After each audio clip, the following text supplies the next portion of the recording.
ಓಂ ನಮೋ ವೆಂಕಟೇಶಾಯ ನಮಃ. ನಮ್ಮ ಪ್ರತಿಯೊಬ್ಬ ವಾಹಿನಿಯ ವೀಕ್ಷಕರಿಗೆ ಆ ನಮ್ಮ ಶ್ರೀ ವೆಂಕಟೇಶ್ವರ ಸ್ವಾಮಿಯ ಆಶೀರ್ವಾದವಿರಲಿ. ನಮ್ಮ ಸಿಂಹರಾಶಿಯವರೇ, ಈ ಭೂಮಿಯ ಮೇಲೆ ಕೆಲವರು ಹುಟ್ಟುವುದೇ ದೊಡ್ಡ ಸಾಧನೆ ಮಾಡಲು. ಅಂತಹ ಅದೃಷ್ಟವಂತರಲ್ಲಿ ಸಿಂಹರಾಶಿಯವರೂ ಕೂಡ ಒಬ್ಬರು. ಅವರ ಹೃದಯ ಸಿಂಹದಂತೆ ಧೈರ್ಯವಾಗಿರುತ್ತದೆ. ಅವರ ಕನಸುಗಳು ದೊಡ್ಡದಾಗಿರುತ್ತವೆ.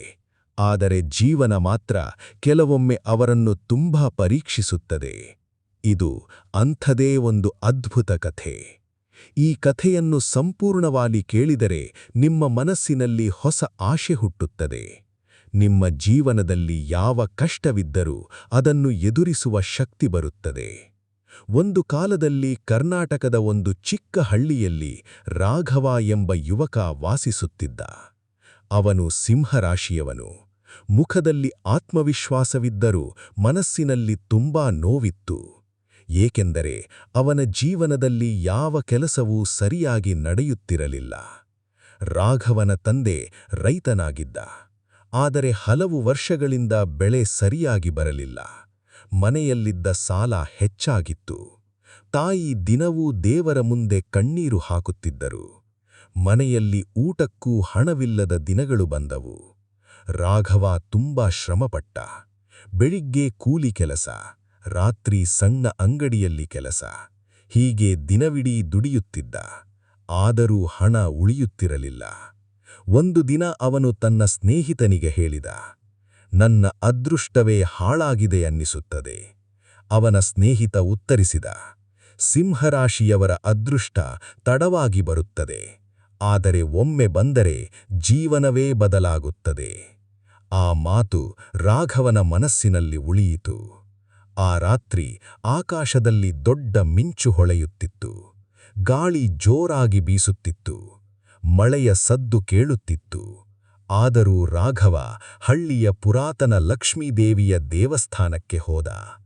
ದೇವಾಲಯದ ಒಳಗೆ ತುಂಬಾ ಶಾಂತಿಯಿತ್ತು. ಒಂದು ದೀಪ ಮಾತ್ರ ಹೊಳೆಯುತ್ತಿತ್ತು. ಅವನು ದೇವಿಯ ಮುಂದೆ ಕುಳಿತು ಕಣ್ಣು ಮುಚ್ಚಿಕೊಂಡ.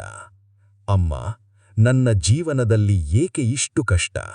ನಾನು ಯಾವ ತಪ್ಪು ಮಾಡಿದ್ದೇನೆ? ಅವನು ಅಳತೊಡಗಿದ. ಅವನ ಕಣ್ಣೀರಿನ ಹನಿ ನೆಲಕ್ಕೆ ಬಿದ್ದ ಕ್ಷಣದಲ್ಲಿ ದೇವಾಲಯದ ಘಂಟೆ ಸ್ವತಃ ಮೊಳಗಿತು. ರಾಘವ ಬೆಚ್ಚಿಬಿದ್ದ.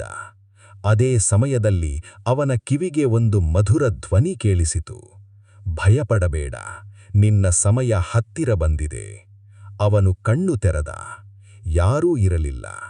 ಆದರೆ ದೇವಿಯ ಮುಖದಲ್ಲಿ ಒಂದು ಸಣ್ಣ ನಗು ಕಾಣಿಸಿತು. ಆ ದಿನದ ನಂತರ ರಾಘವನ ಜೀವನದಲ್ಲಿ ವಿಚಿತ್ರ ಬದಲಾವಣೆಗಳಾರಂಭವಾದವು. ಮುಂದಿನ ವಾರ ಅವನಿಗೆ ನಗರದಲ್ಲಿ ಒಂದು ಕೆಲಸ ಸಿಕ್ಕಿತು.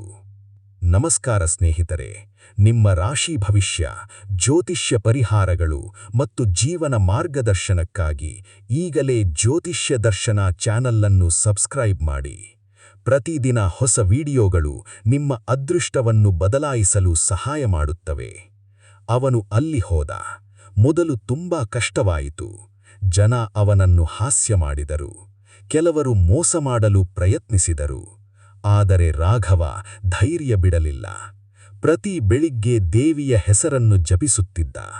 ಪ್ರತಿ ರಾತ್ರಿ ತನ್ನ ಗುರಿಯನ್ನು ನೆನೆಸಿಕೊಳ್ಳುತ್ತಿದ್ದ. ಒಂದು ದಿನ ಅವನು ಕೆಲಸ ಮಾಡುತ್ತಿದ್ದ ಅಂಗಡಿಗೆ ಒಬ್ಬ ದೊಡ್ಡ ಉದ್ಯಮಿ ಬಂದ. ರಾಘವನ ಪ್ರಾಮಾಣಿಕತೆ ನೋಡಿ ಆಶ್ಚರ್ಯಪಟ್ಟ. ಇವತ್ತಿನ ಕಾಲದಲ್ಲಿ ಇಷ್ಟು ನಿಷ್ಠೆಯ ಹುಡುಗ ಸಿಗೋದು ಕಷ್ಟ ಎಂದು ಹೇಳಿದರು. ಆ ಉದ್ಯಮಿ ರಾಘವನಿಗೆ ದೊಡ್ಡ ಅವಕಾಶ ಕೊಟ್ಟ. ತನ್ನ ಕಂಪನಿಯಲ್ಲಿ ಕೆಲಸ ನೀಡಿದರು.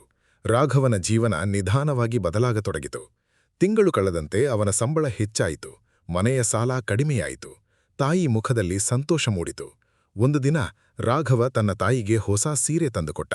ತಾಯಿ ಕಣ್ಣೀರಿನಿಂದ ಹೇಳಿದರು, ಮಗ, ನಿನ್ನ ಕಷ್ಟ ವ್ಯರ್ಥವಾಗಲಿಲ್ಲ. ಆ ಮಾತು ಕೇಳಿ ರಾಘವನ ಹೃದಯ ತುಂಬಿತು. ಕೆಲ ವರ್ಷಗಳ ನಂತರ ರಾಘವ ತನ್ನದೇ ವ್ಯವಹಾರ ಆರಂಭಿಸಿದ. ಜನರು ಅವನನ್ನು ಗೌರವದಿಂದ ನೋಡತೊಡಗಿದರು. ಅವನ ಹೆಸರು ಊರಿನಲ್ಲಿ ಪ್ರಸಿದ್ಧವಾಯಿತು. ಆದರೆ ಅವನು ತನ್ನ ಹಳೆಯ ದಿನಗಳನ್ನು ಮರೆಯಲಿಲ್ಲ. ಒಮ್ಮೆ ಅವನು ದೇವಾಲಯಕ್ಕೆ ಹೋದಾಗ ಅಲ್ಲಿ ಒಬ್ಬ ವೃದ್ಧ ಸ್ವಾಮೀಜಿ ಕುಳಿತಿದ್ದರು. ಸ್ವಾಮೀಜಿ ಅವನನ್ನು ನೋಡಿ ಹೇಳಿದರು, ನಿನ್ನ ಮುಖದಲ್ಲಿ ಈಗ ಜಯದ ಕಿರಣ ಕಾಣುತ್ತಿದೆ. ರಾಘವ ವಿನಮ್ರವಾಗಿ ನಮಸ್ಕಾರ ಮಾಡಿದ. ಸ್ವಾಮೀಜಿ ಹೇಳಿದರು, ಸಿಂಹರಾಶಿಯವರ ಜೀವನದಲ್ಲಿ 3 ದೊಡ್ಡ ಪರೀಕ್ಷೆಗಳು ಬರುತ್ತವೆ: ಹಣದ ಕಷ್ಟ, ನಂಬಿದವರ ದ್ರೋಹ ಮತ್ತು ಮನಸ್ಸಿನ ಒಂಟಿತನ. ಈ 3 ಪರೀಕ್ಷೆಗಳನ್ನು ದಾಟಿದವರಿಗೆ ದೇವರು ದೊಡ್ಡ ಸ್ಥಾನ ಕೊಡುತ್ತಾನೆ. ರಾಘವ ಮೌನವಾಗಿ ಕೇಳುತ್ತಿದ್ದ. ಸ್ವಾಮೀಜಿ ಮತ್ತೆ ಹೇಳಿದರು, ಜೀವನದಲ್ಲಿ ಎಷ್ಟು ದೊಡ್ಡವನಾದರೂ ದೇವರನ್ನು ಮರೆಯಬೇಡ. ಬಡವರಿಗೆ ಸಹಾಯ ಮಾಡು. ನಿನ್ನ ಕೈಯಿಂದ ಯಾರಿಗೂ ಕಣ್ಣೀರು ಬರಬಾರದು. ಆ ದಿನದಿಂದ ರಾಘವ ಇನ್ನಷ್ಟು ಒಳ್ಳೆಯವನಾದ. ಪ್ರತಿ ತಿಂಗಳೂ ಅನಾಥಾಶ್ರಮಕ್ಕೆ ಸಹಾಯ ಮಾಡುತ್ತಿದ್ದ. ಹಸಿದವರಿಗೆ ಊಟ ನೀಡುತ್ತಿದ್ದ. ತನ್ನ ಊರಿನ ಬಡಮಕ್ಕಳ ವಿದ್ಯಾಭ್ಯಾಸಕ್ಕೆ ಹಣ ಕೊಡುತ್ತಿದ್ದ. ಅವನ ಜೀವನದಲ್ಲಿ ಸಂತೋಷ ಹೆಚ್ಚುತ್ತಲೇ ಹೋಯಿತು. ಒಂದು ದಿನ ಊರಿನ ಜನ ಅವನನ್ನು ಕೇಳಿದರು, ನಿನ್ನ ಯಶಸ್ಸಿನ ರಹಸ್ಯ ಏನು? ರಾಘವ ನಗುತ್ತಾ ಹೇಳಿದ, ನಾನು ಕಷ್ಟದ ಸಮಯದಲ್ಲಿ ಸೋಲಿಲ್ಲ. ದೇವರನ್ನು ನಂಬಿದೆ. ನನ್ನ ಮೇಲೆ ವಿಶ್ವಾಸವಿಟ್ಟೆ. ಅದೇ ನನ್ನ ಜೀವನ ಬದಲಾಯಿಸಿತು. ಸಿಂಹರಾಶಿಯವರೇ, ಈ ಕಥೆ ನಿಮಗಾಗಿ. ಇಂದು ನೀವು ಕಷ್ಟದಲ್ಲಿದ್ದರೂ ನಾಳೆ ನಿಮ್ಮ ಜೀವನದಲ್ಲಿ ದೊಡ್ಡ ಅದ್ಭುತ ನಡೆಯಬಹುದು. ಇಂದು ನಿಮ್ಮ ಕೈ ಖಾಲಿಯಾಗಿರಬಹುದು, ಆದರೆ ನಾಳೆ ಅದೇ ಕೈಯಲ್ಲಿ ಸಂಪತ್ತಿರಬಹುದು. ಯಾರಾದರೂ ನಿಮ್ಮನ್ನು ತಗ್ಗಿಸಿ ಮಾತನಾಡಿದರೆ ಬೇಸರ ಪಡಬೇಡಿ. ಯಾಕೆಂದರೆ ಸಿಂಹ ಯಾವಾಗಲೂ ಮೌನವಾಗಿರುತ್ತದೆ, ಆದರೆ ಸಮಯ ಬಂದಾಗ ತನ್ನ ಶಕ್ತಿಯನ್ನು ತೋರಿಸುತ್ತದೆ. ನಿಮ್ಮ ಜೀವನದಲ್ಲಿ ಈಗ ಕಷ್ಟವಿದ್ದರೆ ಅದು ಶಾಶ್ವತವಲ್ಲ. ಈ ಕತ್ತಲೆ ದಿನಗಳ ನಂತರ ಬೆಳಕು ಬರುತ್ತದೆ. ಈ ರಾತ್ರಿ ದೇವಿಯ ಹೆಸರನ್ನು ನೆನೆಸಿ ಒಂದು ದೀಪ ಹಚ್ಚಿ ಮನಸ್ಸಿನಲ್ಲಿ ಒಳ್ಳೆಯ ಆಶಯ ಇಟ್ಟುಕೊಳ್ಳಿ. ನಿಮ್ಮ ಜೀವನದಲ್ಲೂ ಹೊಸ ಬದಲಾವಣೆ ಆರಂಭವಾಗಬಹುದು. ಮಹಾಲಕ್ಷ್ಮೀ ದೇವಿಯ ಕೃಪೆ ನಿಮ್ಮ ಮೇಲಿರಲಿ. ನಿಮ್ಮ ಮನೆಯಲ್ಲಿ ಧನ ಸಂಪತ್ತು ಹೆಚ್ಚಲಿ. ನಿಮ್ಮ ಆರೋಗ್ಯ ಚೆನ್ನಾಗಿರಲಿ. ನಿಮ್ಮ ಕುಟುಂಬದಲ್ಲಿ ಸಂತೋಷ ನೆಲೆಸಲಿ. ನಿಮ್ಮ ಶತ್ರುಗಳು ದೂರವಾಗಲಿ. ನಿಮ್ಮ ಕನಸುಗಳು ನನಸಾಗಲಿ. ಸಿಂಹರಾಶಿಯವರ ಅದೃಷ್ಟದ ಸಮಯ ಆರಂಭವಾಗಿದೆ. ಧೈರ್ಯದಿಂದ ಮುಂದೆ ನಡೆಯಿರಿ. ದೇವರು ನಿಮ್ಮ ಜೊತೆ ಇದ್ದಾನೆ. ಜೈ ಮಹಾಲಕ್ಷ್ಮೀ ದೇವಿ. ಜ್ಯೋತಿಷ್ಯ ದರ್ಶನ.